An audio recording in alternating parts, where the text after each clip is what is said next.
The galaxy was a vast expanse of stars, home to countless advanced species, each with its own unique abilities, cultures, and technologies. Over millennia, warfare had become a thing of the past.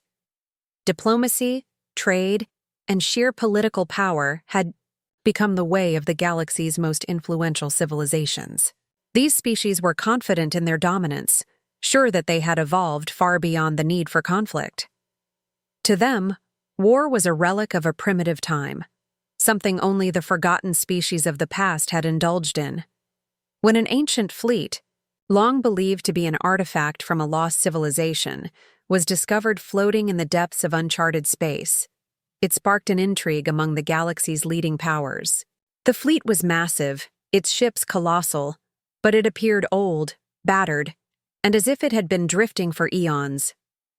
To the galaxy's intellectuals, this was nothing more than a curiosity, an ancient ghost fleet that might hold some forgotten wisdom or knowledge, but would hardly pose any real threat. So, when the Galactic Council decided to inspect the fleet, it was more for the sake of science than security. They thought they knew what they were dealing with, an outdated remnant of a bygone era. But they were wrong. Upon closer inspection, as the first officers began scanning the fleet, the results were unlike anything anyone had anticipated. These ships were in perfect working condition, their technology far beyond what any modern species had ever created. They were sleek, powerful, and appeared to be much more than just relics. They had been well maintained, almost as if they had been waiting for someone to wake them up. The scientists and engineers working on the fleet's systems were left scratching their heads. As they delved deeper, they made an astonishing discovery. The designs and schematics of the fleet seemed eerily familiar, almost human in nature. The ship's architecture, the layouts, the energy systems, they all seemed to echo something known only to one species: humans. A shockwave rippled through the Galactic Council. Could this be true? How could humans have possibly built such a fleet? Humanity, in the eyes of these other species, was far too primitive to have ever created something so complex, so technologically advanced. Humans had never been able to compete with the towering giants of the galaxy, their empires, their powers. They were seen as an insignificant species, mostly relegated to their home planet, Earth. The Council couldn't help but laugh. The very idea that humans, those barely out of their technological infancy, could have designed and built such ships seemed ludicrous. They scoffed at the idea, dismissing the fleet as nothing more than an ancient curiosity with no real value. "It's just a relic," said one of the council members, chuckling. "A relic of a civilization long gone, with no relevance to us today." But as the laughter echoed through the council chambers, something began to shift. In the midst of their mockery, a subtle thought lingered. Was this truly a relic of the Yao? Past, or was it something more? The fleet's appearance, its unexpected sophistication, suggested otherwise. Yet the council chose to ignore it, dismissing the possibility that humanity had anything to do with it. They were too quick to write, "off the fleet." They had failed to consider one important fact: humanity had always been underestimated. Time and time again, humans had proven that they were capable of achieving the unimaginable. This fleet, hidden away in the depths of space, was just the beginning. The galaxy had no idea what it was about to face. As the council continued to joke and ridicule the idea, few could see the potential danger lurking in the shadows. The humans, once regarded as a weak species, had always possessed a remarkable ability to adapt, innovate, and overcome. And now, with this fleet, they held the key to rewriting the rules of galactic power. What the council didn't realize was that the real danger wasn't in the fleet itself. It was in the hands of the humans who had built it. Soon, the galaxy would learn that underestimating humanity was not just foolish, it was a grave mistake. "You," said. As the Galactic Council continued to dismiss the significance of the ancient fleet, far from the political chaos brewing, a select group of human historians and engineers received a message, one that had been hidden deep within humanity's shadowy past. The message came from an obscure faction within Earth's distant descendants, those who had once explored the stars. These humans were not part of the public eye, nor were they known to the other galactic species. They were the forgotten ones, descendants of an ancient civilization that had vanished after a catastrophic event, their existence lost to time. Their message was clear. The fleet was not a relic, but a beacon, a remnant of a secret chapter in humanity's history. Generations ago, long before Earth had been swallowed by the sands of time, this lost faction of humans had built the fleet, not for exploration, but for something far more critical. They had built it for war, for survival. The fleet had been created not only to defend their kind, but to ensure humanity's survival in the face of enemies far beyond their comprehension. But after the cataclysm, these humans had disappeared, their once mighty fleet left dormant, hidden away in the farthest corners of space, awaiting the right moment to awaken. That moment had now arrived, though no one knew it yet. The humans who had designed the fleet had been visionaries, tacticians, strategists, and inventors who had crafted warships so advanced that even the most powerful galactic species would be left in awe. They had anticipated the day when humanity would be called upon to defend itself, to rise from the shadows and prove its worth. That day was upon them. But the fleet was not merely a tool of destruction. It was a symbol of humanity's capacity to rise from the ashes, to rebuild, and to forge its own path in a universe that had long since written them off. These humans were not just explorers, they were warriors, pioneers of a new form of combat that would outclass the supposedly superior races who had long dismissed humanity as insignificant. Among the descendants who had kept the fleet hidden was a new generation of pilots, engineers, and leaders who had grown up on tales of the old fleet, unaware that they would one day be its commanders. These individuals, trained in secret, had dedicated their lives to preparing for this moment. Now, as the fleet began to stir, as its engines hummed to life, they were ready to take command. They were determined not only to unlock the fleet's potential, but to show the galaxy that humanity was not as weak as it had been portrayed. The first few missions were executed with incredible precision. The ships, though long dormant, responded with surprising agility, as if they had never truly slept. Yet, as the humans began to awaken the fleet and deploy it in small operations, strange things started happening across the galaxy. Political alliances that had been firmly in place for centuries began to shift. Once dominant species, who had scoffed at the idea of humanity even being a threat, now found themselves reevaluating their positions. Whispers started to spread in dark corners of galactic society, questioning what was truly hidden in that fleet. Species who had once ignored or belittled humanity's role in the galaxy now took an interest, their curiosity piqued by the sudden appearance of ships far beyond their understanding. Reports came in of strange sightings, unexplained energy, signatures, ships that appeared and disappeared without warning, and the sudden reappearance of humans in places where they were thought to be extinct. To the unprepared, these were simply oddities, but for those who had been paying attention, they were the first signs of a much larger game being played. It wasn't long before the most influential and powerful species in the galaxy began to take notice, not just of the fleet, but of the humans who commanded it. The political landscape, once predictable and stable, was now being upended.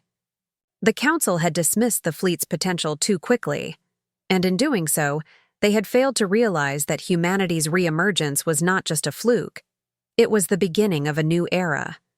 Species who had grown complacent in their power now had to reconsider their strategies. Alliances shifted, tensions rose.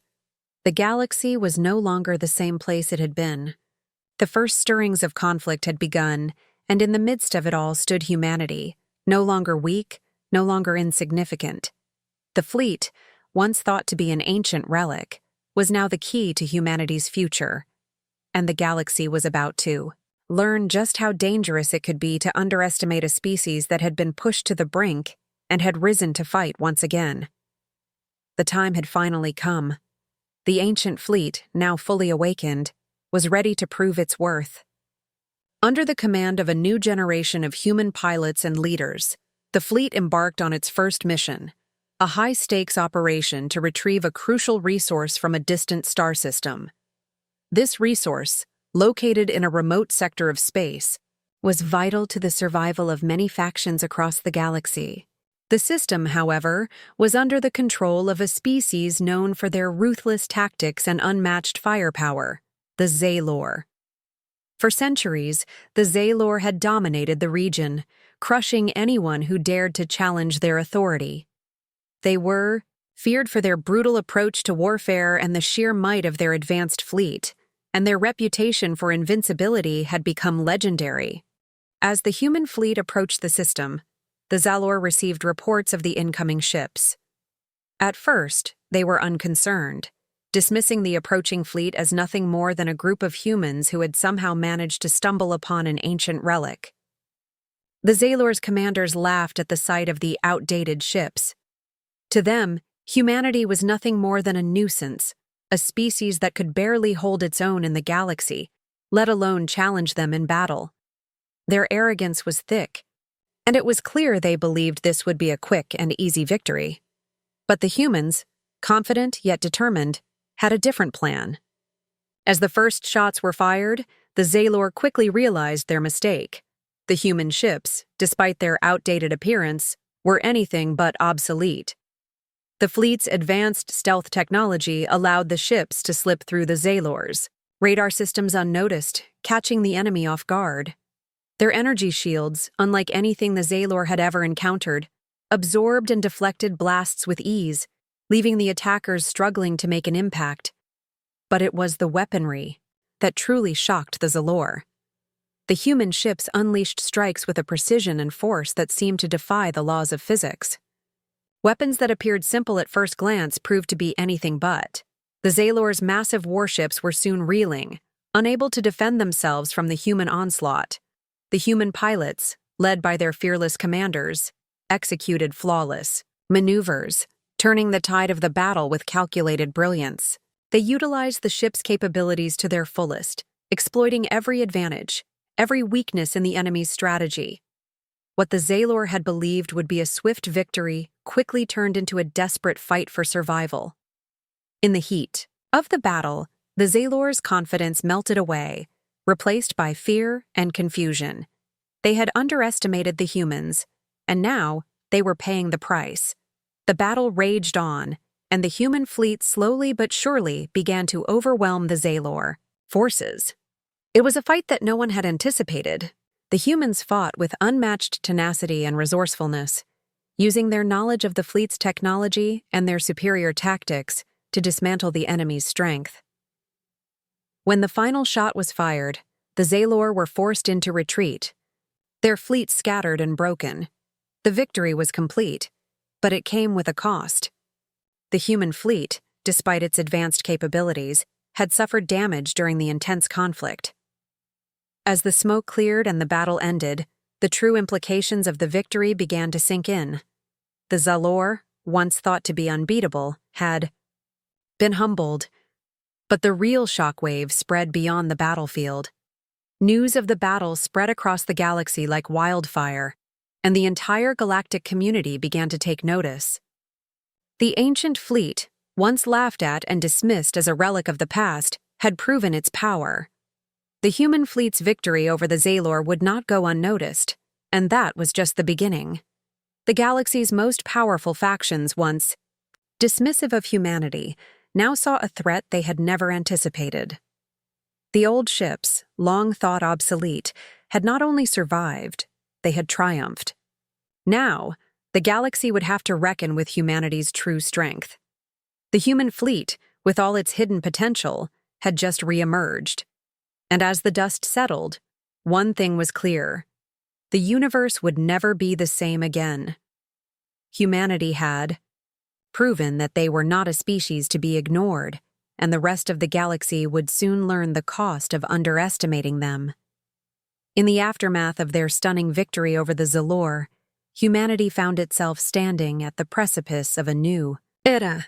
The once dominant galactic factions that had laughed at the human fleet now found themselves in a precarious position. Humanity had proven its strength, and with that came new opportunities. Species that had once seen humans as primitive and insignificant now began to take notice. They saw potential, saw an unexpected ally in the humans, and began to reach out. Former enemies, those whose lives had been saved by human intervention or whose worlds had been defended by human tactics, began to offer their allegiance. It was a strange and unexpected turn of events, but it was undeniable. Humanity had earned the respect of those who had once underestimated them. The first to come forward were the Zorathians, a species known for their vast intelligence and their deeply ingrained sense of loyalty. The Zorathians had once been on the brink of extinction after a devastating war with the Ferrari, a brutal, war-hungry race that had long since grown tired of seeing their enemies rise from the ashes. Humanity had intervened, and with a small but powerful fleet, they had helped the Zorathians defend their homeworld. In return, the Zorathians now pledged their support, joining the humans in their bid to reshape the galaxy.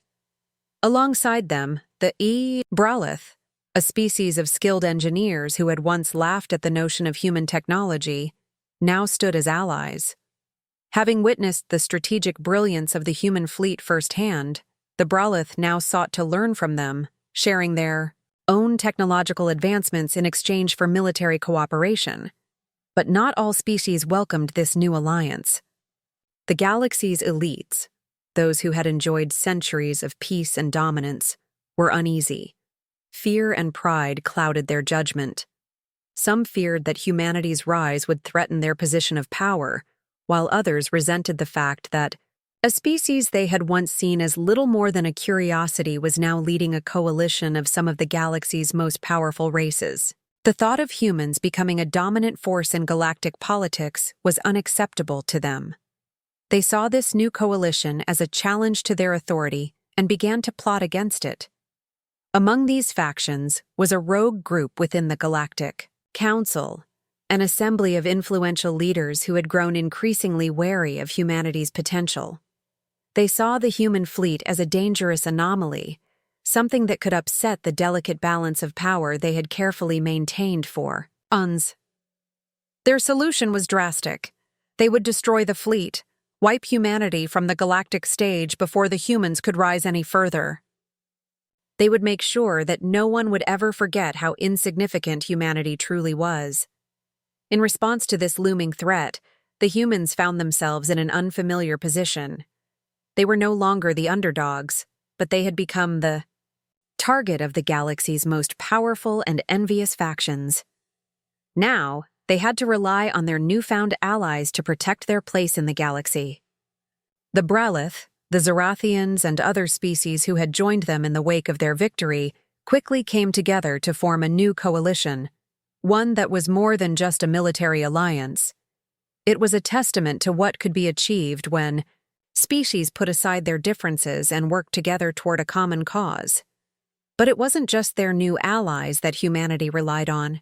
In this new war, it was the humans themselves who took charge. It was their tactical brilliance, honed over centuries of surviving against all odds, that gave the coalition an edge. Where others might have faltered, humanity excelled. Using their unmatched resourcefulness, the humans led their allies through a series of victories that stunned the galaxy. They utilized every advantage, outthinking their opponents at every turn. It was the human ability to adapt, to turn the tide of battle with a single, unexpected move that left their enemies baffled. As the rogue faction within the Galactic Council began to move against them, the coalition stood firm. Humanity had proven it was capable of more than survival. It was capable of leading, of uniting, and of outmaneuvering those who had once believed they were invincible. The galactic elites, once so sure of their position, now found themselves at a crossroads. They had underestimated humanity before, but they would not make that mistake again. The coalition, with humanity at its heart, pushed back against the growing threat, and with each victory, the galaxy's elites began to realize just how dangerous it could be to ignore humanity's power. In the end, the message was clear. Humanity had arrived. No longer would they be relegated to the sidelines of galactic politics. The universe would never again be the same. The final confrontation had arrived, and the galaxy held its breath as the galactic powers, once so confident in their superiority, prepared to face off against humanity and its newfound allies. The rogue faction within the Galactic Council had underestimated humanity's rise to power, and now they would pay the price. With the ancient fleet at the ready, humanity's forces gathered, preparing to confront the might of the galaxy's most elite factions. These enemies had once laughed at humanity's attempts to claim a place in the stars, dismissing them as a fleeting nuisance. But now, that perception had been shattered. The true power of humanity's fleet was not just in the advanced technology they wielded, but in something far more potent: their spirit. Humanity's strength lay in its ability to learn, to adapt, and to push forward even when all seemed lost. The human commanders, now seasoned by their previous victories, had mastered the art of warfare like few others. They understood the ancient fleet's technology better than anyone else, using their knowledge to its full potential. The fleet's ships, once thought of as outdated relics, were now tools of unimaginable power in the hands of those who knew how to wield them. As the final battle unfolded, it was clear that this would be no ordinary fight. The coalition forces, united under humanity's leadership, advanced with precision, executing tactics that left their enemies scrambling. The galactic elites, once certain of their supremacy, found themselves caught in a web of strategy and cunning that they were ill-prepared for. The human commanders led the charge, pushing the fleet to its limits, their every move a calculated masterpiece. The enemy forces tried to counter, but it was as if they were always one step behind. The advanced stealth capabilities of the fleet allowed the humans to strike from the shadows, while their hyper-efficient energy shields turned the enemy's attacks into nothing more than minor inconveniences. The turning point came when the human fleet made its final push toward the enemy's stronghold, a massive fortress located in the heart of a heavily fortified system. The once imposing structure that had stood as a symbol of the galaxy's dominant power now crumbled under the relentless pressure of the human assault. The fleet's weapons, powered by a mix of ancient knowledge and human ingenuity, tore through the defenses with a precision that no one had anticipated. The enemy tried to regroup, but it was too late. The overwhelming force of the coalition, led by humanity's tactical brilliance, was simply too much to overcome. As the last of the enemy's defenses collapsed and the final stronghold fell, the galaxy watched in stunned silence. What had once seemed impossible had become reality. The species that had mocked humanity, who had believed they were nothing more than a relic of a forgotten past, now found themselves facing a new reality. Humanity was no longer the underdog, the weak and vulnerable species they had once thought them to be. They had become the galaxy's most formidable force. The victory was monumental, not just in terms of military might, but in the message it sent to the entire galaxy.